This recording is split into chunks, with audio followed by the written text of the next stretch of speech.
Hey, ibungo soba. Nangi computer duda thokli banu pimsa adubo kanano mi. Loyum bai vet khanjana raga. Masibo ibai hello idu natro. Karino nausa asibo mi na tabro. Hello irane. Loyum bana mi budi mi ne chobi. Hi ai chen khraba. Hello power pai ba. Karino ne hari sibo. Pai khom bana. Yare ise nang karan do lepo. Pramodini havet khanjana raga. Kian tarai bai maong da nok mi. Hai, angau bo. Nang bu ima da nangi khangna balai hai ba yadro. Pai khom baga loyum baga do khangpre khangi. Nati ma do. Pramodini na thalai. Karigino nahan khe ima da nangi khangna balai hai dribade. Ima na luna taurai na khan bagina ba. Hai, adumai na gadi ne khan la kanu. Paisa pai gera, lai ra gera. Ima di kari mata khande. Imo phangaga loire.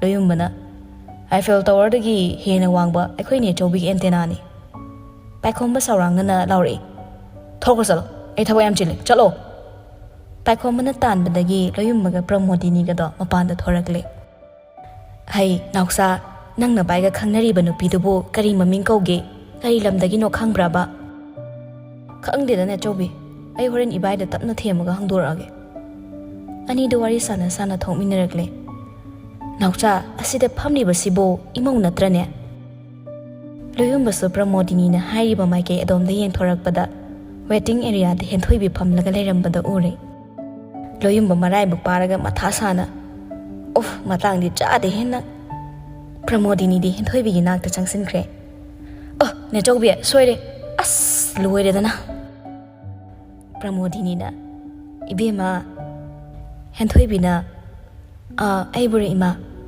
Mani ne is imaudi aseng badana hena phasakreda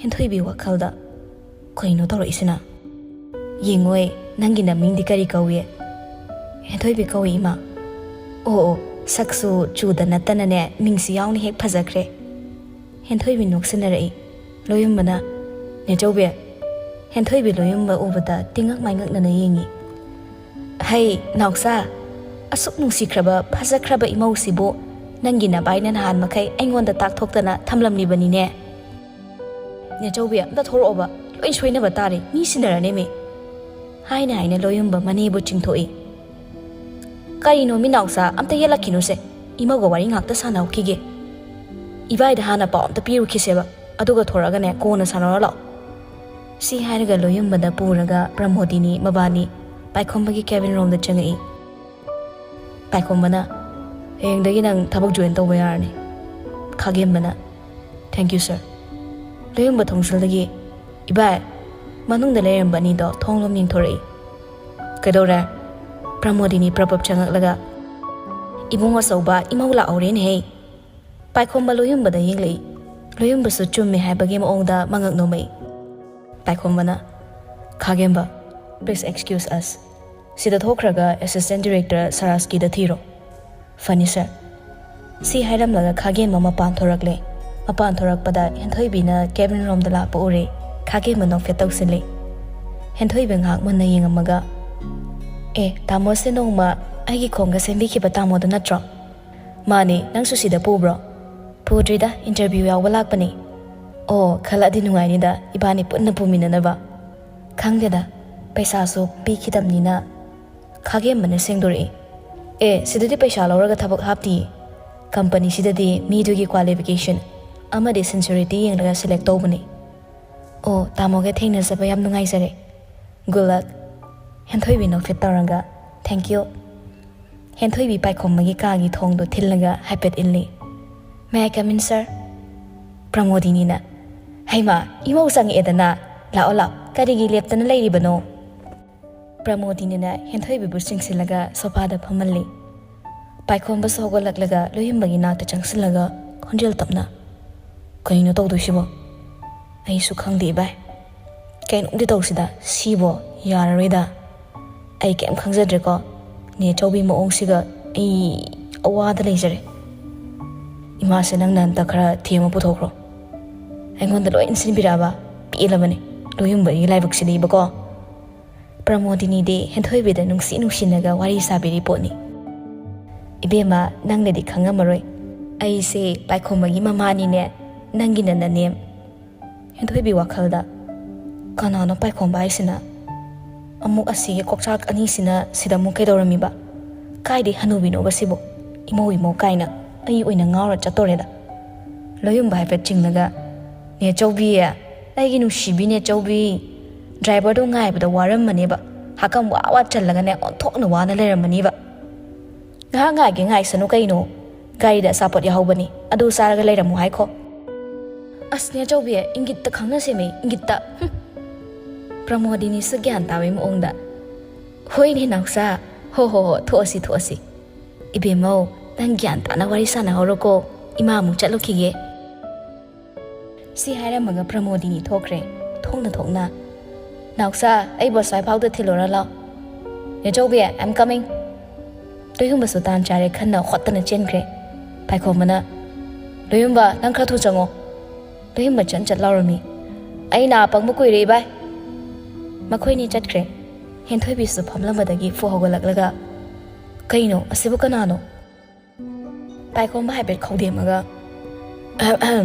sendoi jabini aingon daga imo kaina ai macha nu pa do ai lu honga bagi tap pai khom ba khotang chana mina sendoi hat ke bagi kitang hyper da leibani asimo ong sida bu halamini ne ngai ko aduga nangna migi CEO gi ka sa leram misna ke dorami ba pai khom ba hen thoi bi da ngak na yengi tanja da thong dagi may I come in sir yes come in nupa du chang laga pai khom da file am pire sir na haiba file du ne archive room dagi lo thor aba oh yare nupa du thokre hen thoi bi di amada mu yeng tawra le ado ba da pai khom ba jimbal haipet chingkhalaga noi ma gi che da changak laga phamthai Miss Henthoibi chumiko Henthoibi de mamit kalak thoga munne ying le iponi pai khomba magi name plate to da makhut haipe thilanga ai isama pai khomba maite the only CEO of Lamjing Mera company antudi pai khomba fat thalaga yes nang bu interview logadaba CEO do aini mafam sidadi leiba mayam se ai gi order makha da thabok tori bani anyway interview se swai da dong lo shilasina result to di ko na khangna batare ne henthoi bi ma khwang ga da me laga khonjen kalapna o na sai dek ai bu ko nga holise nang na oira kai bo ai ngo da nang ne yet pasi yet ni da ko tung mang khang da kai hek tam nei da nga sai gi ne pi du su nang na ne ga ai bu mayam bang de imo ko holi na tro nga sai gi do aseng mi ma ne gi mama su ma sa chu chap ma nei ne noi myam chang da ai se apang si be wa ni ba ima palaga wanga kano arembada I tanarakani ima landre ne adudi nangni ima da sunam thak to bona tro kaina nang pamise sengdu othuna karige ai buna khoi ima na maya mangda imo ko hon kibada yam thuna sengdu yare thokosal ai nanga khana ma matam yam pa mai ko chin mami ne aise stupid aduk ya moral yauda ba si hairam laga saurang na saum kana thokre pai ko ma table da khutum haipe thillaga ai ma sina ne ma thong ram di khangdana ba mingon da bu imo ekta koksil do ba ngak bangdana famlam badagi phone da lakthok laga leyum da call tawi hello ibai kai da legena aina ta thebagi hospital da ying chatli karam ganda aduk thuna pai tho amino leyum bata san da mo ongda hello ibai thamage kem ta treba hello Loyum bakadar toksneraga call du kaktat kre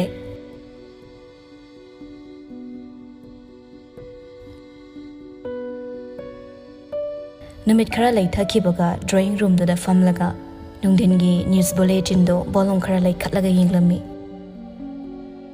Asian Highway number 1 da heroin gram chama sapon kep ta haplaga puge torambadagi Technopol police team amana fare Yamlaba polam sing ado eco van amada puraga chatke torambadagi favani hairi Paraba miyoy sing ado di TV du sat muthalaga makok ani changna paiduna matha sana lei nong saba Tanjadu da magi phone du su kanna kinglei phone da pai khali Hello khangde noi thok pu tokro madu da ai chen halak pa yaroi ne phari ba ngang sing du fa jana machin mena bono Hui ne sel du gi de kaya no ai bige ꯊꯕꯛꯇꯨꯗ ꯐꯖꯅ ꯄꯥꯡꯊꯣꯛꯅꯕ ꯇꯧꯅꯦ ꯌꯥꯔꯦ ꯊꯝꯃꯦ ꯊꯕꯛꯇꯨ ꯃꯥꯏ ꯄꯥꯛꯂꯀꯥꯟꯗ ꯄꯥꯎ ꯐꯥꯎꯅꯔꯁꯦ ꯀꯣꯜꯗꯨ ꯊꯝꯈ꯭ꯔꯒ ꯁꯣꯐꯥꯗꯨꯗ ꯃꯁꯥ ꯄꯨꯝꯕ ꯉꯥꯊꯔꯒ ꯐꯝꯃꯤ ꯊꯣꯡꯖꯜ ꯃꯔꯨꯝꯗꯒꯤ ꯀꯤꯔꯨꯞ ꯀꯤꯔꯨꯞ ꯁꯨꯅꯤꯇꯥ ꯕꯦꯒ ꯑꯃ ꯄꯥꯏꯔꯒ ꯃꯅꯨꯡ ꯆꯪꯂꯛꯏ ꯑꯩ ꯆꯠꯈ꯭ꯔꯒꯦ ꯀꯩꯅꯣ ꯀꯥꯏꯗꯅꯣ ꯑꯩ ꯍꯧꯖꯤꯛ ꯌꯨꯝꯗ ꯆꯠꯈ꯭ꯔꯅꯤ ꯕꯕꯥꯒ ꯇꯥꯃꯣꯒꯗ ꯂꯧꯕ ꯂꯥꯛꯑꯣꯅ ꯍꯥꯏꯈ꯭ꯔꯦ ꯅꯣꯡꯁꯥꯕ ꯁꯥꯎꯒꯠꯂꯛꯏ ꯀꯩꯅꯣ ꯅꯪꯅ ꯑꯁꯨꯛ ꯌꯥꯝ ꯀꯨꯁꯤꯔꯥꯁꯤ ꯇꯧꯔꯤꯁꯦ ꯁꯨꯅꯤꯇꯥꯗꯣ ꯁꯨꯠ ꯀꯞꯄꯤ ꯑꯩ ꯃꯐꯝꯁꯤꯗ ꯀꯌꯥꯝ ꯀꯨꯏꯅ ꯑꯋꯥꯕ ꯆꯩꯅꯥ ꯃꯌꯥꯝꯁꯦ ꯈꯥꯡꯗꯨꯅ ꯂꯩꯀꯣ ꯍꯥꯏꯕꯅꯣ ꯑꯩ ꯈꯥꯡꯕ ꯋꯥꯔꯦ ꯃꯐꯝꯁꯤꯗ ꯃꯤꯀꯨꯞ ꯑꯃꯠꯇ ꯇꯤꯟꯊꯅ ꯂꯩꯕ ꯉꯝꯃꯔꯣꯏꯌꯦ ꯕꯕꯥꯒ ꯇꯥꯃꯣꯒ ꯂꯥꯛꯄꯗ ꯃꯇꯨꯡ ꯏꯟꯅꯈ꯭ꯔꯅꯤ ꯅꯣꯡꯁꯥꯕ ꯈꯔ ꯇꯞꯁꯤꯟꯅꯔꯒ ꯁꯨꯅꯤꯇꯥ ꯅꯪ ꯁꯤꯗꯤ ꯋꯥꯈꯜ ꯂꯥꯏꯃ ꯇꯥꯗꯦꯗ ꯑꯩꯅ ꯍꯣꯠꯅꯔꯤꯁꯦ ꯑꯩꯈꯣꯏ ꯑꯅꯤꯒꯤ ꯅꯨꯡꯉꯥꯏꯅꯕꯒꯤꯗꯃꯛꯇꯅꯤꯅꯦ ꯌꯦꯡꯉꯨ ꯑꯩꯈꯣꯏꯒꯤꯗꯤ ꯑꯉꯥꯡ ꯑꯃ ꯌꯥꯎꯕꯁꯨ ꯅꯠꯇꯦ ꯍꯌꯦꯡꯋꯥꯏ ꯑꯍꯜ ꯑꯣꯏꯔꯀꯥꯟꯗ ꯀꯅꯥꯅ ꯅꯪ ꯑꯩꯕꯨ ꯌꯦꯡꯁꯤꯟꯕꯤꯅꯤ ꯑꯗꯨꯒꯤ ꯈꯜꯂꯒꯅꯦ ꯑꯩꯅ ꯍꯧꯖꯤꯛꯇꯒꯤ ꯄꯩꯁꯥ ꯃꯌꯥꯝ ꯑꯃ ꯇꯨꯡꯁꯤꯟꯅꯕ ꯍꯣꯠꯅꯔꯤꯕ ꯑꯗꯨ ꯑꯣꯏꯔꯁꯨ ꯗꯗꯥꯅ ꯑꯩꯕꯨ ꯍꯦꯛ ꯐꯨꯕ ꯆꯩꯕ ꯇꯧꯕꯗ ꯑꯩ ꯌꯥꯝ ꯋꯥꯏ ꯗꯥꯛꯐꯝ ꯃꯃꯤ ꯇꯥꯗꯕ ꯍꯛꯆꯥꯡꯒꯤ ꯁꯔꯨꯛ ꯑꯃꯠꯇ ꯌꯥꯎꯁꯤꯜꯂꯛꯇ꯭ꯔꯦ ꯑꯩꯁꯦ ꯁꯥꯎꯒꯜꯂꯦ ꯅꯪꯅꯁꯨ ꯍꯦꯟꯅ ꯈꯪꯉꯤꯕ ꯅꯠꯇ꯭ꯔꯣ ꯊꯕꯛ ꯃꯌꯥꯝꯁꯦ ꯑꯩꯅ ꯂꯣꯏꯅ ꯄꯥꯅꯕ ꯁꯤꯗ ꯃꯊꯥ ꯁꯥꯕ ꯁꯥꯎꯅꯤꯡꯕ ꯃꯇꯥꯡꯗ ꯅꯪꯉꯣꯟꯗ ꯐꯨ ꯆꯩ ꯈꯔ ꯇꯧꯈ꯭ꯔꯦ ꯃꯁꯤꯃꯗꯤ ꯑꯩꯁꯨ ꯂꯥꯜꯂꯦ ꯑꯩ ꯉꯁꯤ ꯅꯪꯉꯣꯟꯗ ꯋꯥꯔꯤ ꯑꯃ ꯍꯧꯗꯣꯛꯀꯦ ꯇꯧꯔꯝꯕꯅꯤ ꯀꯞꯄꯤꯗꯨ ꯇꯣꯛꯑꯁꯦ ꯁꯨꯅꯤꯇꯥ ꯀꯞꯄ ꯐꯥꯊꯔꯛꯂꯒ ꯀꯔꯤ ꯋꯥꯔꯤꯅꯣ ꯅꯪ ꯑꯩꯒꯤ ꯏꯆꯥꯁꯨ ꯌꯥꯎꯗꯕꯅꯤꯅ ꯑꯉꯥꯡ ꯑꯃ ꯌꯣꯛꯑꯁꯤꯔꯅ ꯍꯧꯗꯣꯛꯀꯦ ꯇꯧꯔꯝꯕ ꯋꯥꯍꯩꯗꯨ ꯇꯥꯕꯗ ꯁꯨꯅꯤꯇꯥ ꯌꯥꯝ ꯍꯔꯥꯎꯅ ꯑꯁꯦꯡꯕꯒꯤꯔꯗ ꯑꯁꯦꯡꯕꯒꯤꯅꯤ ꯀꯔꯝ ꯀꯥꯟꯗ ꯂꯧꯕ ꯆꯠꯀꯅꯤ ꯄꯨꯔꯛꯑꯅꯤ ꯍꯟꯗꯛ ꯊꯥ ꯑꯃꯅꯤ ꯁꯤꯒꯤ ꯃꯅꯨꯡꯗ ꯐꯣꯔꯃꯦꯂꯤꯇꯤꯁ ꯀꯩꯗꯣ ꯂꯣꯏꯁꯤꯟꯕꯗ ꯄ꯭ꯔꯣꯁꯦꯁ ꯈꯔ ꯆꯪꯗꯧꯔꯤꯕ ꯈꯔ ꯊꯨꯅ ꯄꯨꯕꯤꯔꯛꯑꯣ ꯑꯩꯅ ꯄꯣꯛꯄ ꯅꯠꯇ꯭ꯔꯁꯨ ꯏꯕꯣꯛꯊꯣꯛꯀꯤ ꯏꯆꯥꯅꯤ ꯈꯜꯂꯒ ꯅꯥꯀꯣꯟꯗꯧꯔꯤꯕꯅꯤ ꯑꯗꯣ ꯅꯪ ꯕꯕꯥ ꯍꯣꯏ ꯇꯥꯃꯣ ꯍꯣꯏ ꯂꯥꯛꯑꯒ ꯍꯟꯈ꯭ꯔꯒꯦ ꯍꯥꯏꯕ꯭ꯔꯣ ꯁꯨꯅꯤꯇꯥ ꯉꯥꯏꯍꯥꯛ ꯇꯨꯃꯤꯟ ꯂꯩꯔꯒ ꯍꯜꯂꯔꯣꯏꯗ ꯑꯇꯣꯞꯄ ꯋꯥꯔꯤ ꯍꯧꯗꯣꯛꯂꯒ ꯊꯥꯗꯣꯛꯈ꯭ꯔꯒꯦ ꯕꯕꯥ ꯍꯣꯏꯗꯣ ꯐꯔꯦ ꯆꯠꯂꯣ ꯏꯁꯤꯡ ꯒ꯭ꯂꯥꯁ ꯑꯝꯇ ꯄꯨꯔꯛꯑꯣ ꯍꯣꯏ ꯍꯔꯥꯎ ꯍꯔꯥꯎ ꯆꯦꯟꯈ꯭ꯔꯦ ꯁꯨꯅꯤꯇꯥ ꯍꯦꯛ ꯊꯣꯛꯈꯤꯕꯒ ꯅꯣꯡꯁꯥꯕ ꯁꯛꯐꯝ ꯈꯪꯑꯣꯟ ꯑꯣꯜꯂꯤ ꯅꯣꯛꯃꯤ ꯇꯧꯔꯝꯕꯗꯒꯤ ꯃꯃꯤꯠ ꯑꯅꯤꯗꯣ ꯉꯥꯛꯁꯪ ꯉꯥꯡꯅ ꯑꯁꯥꯎꯕꯒꯤ ꯁꯛꯇꯝ ꯎꯠꯂꯛꯏ ꯅꯈꯣꯏꯒꯤ ꯅꯄꯥ ꯅꯕꯨꯡ ꯂꯩꯕꯒꯤ ꯅꯪ ꯑꯩꯒꯤ ꯅꯥꯛꯇ ꯍꯤꯡꯂꯒ ꯂꯩꯕꯅꯤ ꯅꯠꯇ꯭ꯔꯕꯗꯤ ꯅꯍꯥꯟꯅ ꯃꯦꯠꯈꯥꯏꯔꯒ ꯍꯥꯠꯇꯣꯛꯑꯝꯒꯗꯕꯅꯤ ꯅꯣꯡꯁꯥꯕ ꯑꯩꯉꯣꯟꯗꯒꯁꯨ ꯍꯪꯒꯠꯅ ꯈꯨꯝꯕ ꯁꯥꯗꯅ ꯅꯣꯡꯁꯥꯕꯒꯤ ꯅꯨꯄꯤ ꯁꯨꯅꯤꯇꯥꯅ ꯃꯥꯕꯨ ꯑꯗꯨꯛꯀꯤ ꯃꯇꯤꯛ ꯅꯨꯡꯁꯤꯖꯩ ꯅꯣꯡꯁꯥꯕꯒꯤ ꯑꯁꯦꯡꯕ ꯃꯍꯥꯛ ꯃꯁꯛ ꯈꯪꯂꯕꯁꯨ ꯀꯅꯥꯒꯨꯝꯕ ꯑꯃꯠꯇꯅ ꯍꯥꯏꯗꯣꯛꯂꯨꯕ ꯇꯧꯗꯦ ꯀꯤꯊꯤ ꯀꯤꯔꯨꯝ ꯇꯧꯅ ꯃꯄꯨꯔꯣꯏꯕꯒꯤ ꯁꯔꯩ ꯈꯥꯡꯂꯒ ꯑꯁꯨꯛ ꯀꯨꯏꯅ ꯍꯤꯡꯂꯛꯄꯅꯤ ꯅꯣꯡꯁꯥꯕꯅꯗꯤ ꯃꯍꯥꯛꯄꯨ ꯃꯔꯜ ꯃꯊꯨꯝ ꯌꯦꯡꯂꯒ ꯂꯧꯈꯤꯕꯅꯤ ꯁꯨꯅꯤꯇꯥꯒꯤ ꯃꯕꯨꯡ ꯃꯄꯥ ꯂꯩꯔꯤꯕꯁꯤꯡꯗꯣ ꯈꯨꯠꯀꯟ ꯄꯥꯡꯒꯟꯕ ꯉꯥꯛꯇꯅꯤ ꯑꯗꯨꯅꯁꯨ ꯁꯨꯅꯤꯇꯥꯕꯨ ꯊꯦꯝꯂꯒ ꯃꯥꯒꯤ ꯀꯥꯟꯅꯕ ꯃꯇꯝꯗ ꯁꯤꯖꯤꯟꯅꯅꯤꯡꯕ ꯃꯑꯣꯡꯗ ꯁꯤꯖꯤꯟꯅꯩ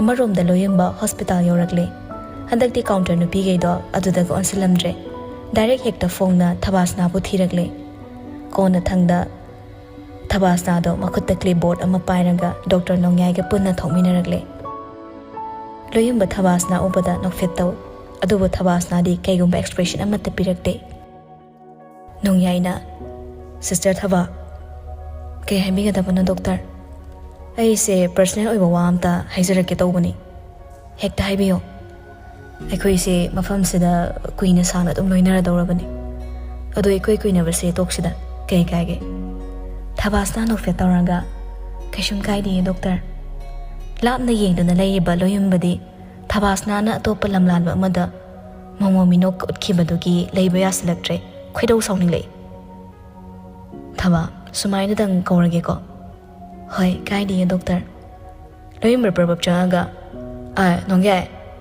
ꯅꯣꯡꯌꯥꯏꯅ ꯁꯔ ꯀꯔꯣꯝꯗꯩꯅꯣ ꯊꯥꯖꯗꯅ ꯑꯩꯗꯤ ꯊꯥꯖꯗꯕ ꯌꯥꯝ ꯇꯧꯔꯛꯀꯅꯤꯗ ꯑꯗꯣ ꯅꯪ ꯎꯅꯅꯤꯅ ꯄꯦꯁꯦꯟ ꯈꯔ ꯂꯥꯛꯍꯧꯕꯅꯤ ꯌꯦꯡꯉꯨꯁꯨ ꯆꯠꯂꯣ ꯑꯩ ꯎꯅꯕꯔꯣ ꯍꯥꯏꯁꯦ ꯂꯣꯌꯨꯝꯕꯗꯅ ꯇꯥꯟꯕ ꯀꯩꯕꯣꯏ ꯆꯠꯂꯒ ꯈꯪꯅꯤꯅꯦ ꯆꯠꯂꯣꯃꯦ ꯅꯣꯡꯌꯥꯏ ꯒ꯭ꯌꯥꯟ ꯏꯉꯥꯎ ꯉꯥꯎꯅ ꯊꯣꯛꯈ꯭ꯔꯦ ꯊꯕꯥꯁꯅꯥꯁꯨ ꯂꯣꯌꯨꯝꯕꯗ ꯍꯟꯅ ꯌꯦꯡꯂꯝꯗ ꯆꯠꯈꯤꯒꯦ ꯇꯧꯕꯒ ꯁꯅꯥ ꯊꯕꯥꯁꯅꯥ ꯃꯈꯣꯡ ꯊꯥꯡꯂꯝꯕꯗꯣ ꯆꯞ ꯂꯦꯞꯄꯤ ꯁꯅꯥꯗꯣ ꯌꯥꯝ ꯐꯖꯩꯌꯦꯕ ꯀꯥꯏꯗꯩ ꯂꯧꯒꯦ ꯁꯥꯍꯜꯂꯤꯔꯣ ꯅꯨꯄꯤ ꯑꯃꯒꯤ ꯈꯣꯟꯖꯦꯜꯗ ꯅꯠꯇꯦꯗ ꯁꯔ ꯑꯔꯨꯞꯄꯅꯤ ꯑꯔꯨꯞꯄ ꯑꯣꯏꯔꯁꯨ ꯅꯪꯅ ꯆꯤꯟꯕꯩꯔꯥ ꯌꯥꯝ ꯃꯒꯨꯟ ꯂꯩꯀꯣ ꯊꯕꯥꯁꯅꯥ ꯐꯠ ꯂꯩꯊꯣꯔꯛꯂꯒ ꯌꯦꯡꯂꯨꯕꯗ Loyumba topa nurse amaga onsunaraga flat tawnawi moongda leirambado ure. Pishum anido sukzillaga loyumbada yenglamlaga gam thokre. Thabasna thokrakanda nokshinarambaga fathanjinkhraga saurangna yam chakna leiba manba sakpamdo olagle. Tanjadada magi phone do ring khingle. So lang na phone do lokhatna bohone. Kanna lo tanjasida chakhle sina phuting khriya laima. Hello? Phone dagi paikhomba hatho man moongda. Isen nang kai leino? Hospital da lei kedoragi. Amta thuna law aruba thabam leirema. Kare. Phone dagi makhon lamana kanna lauriba do tari.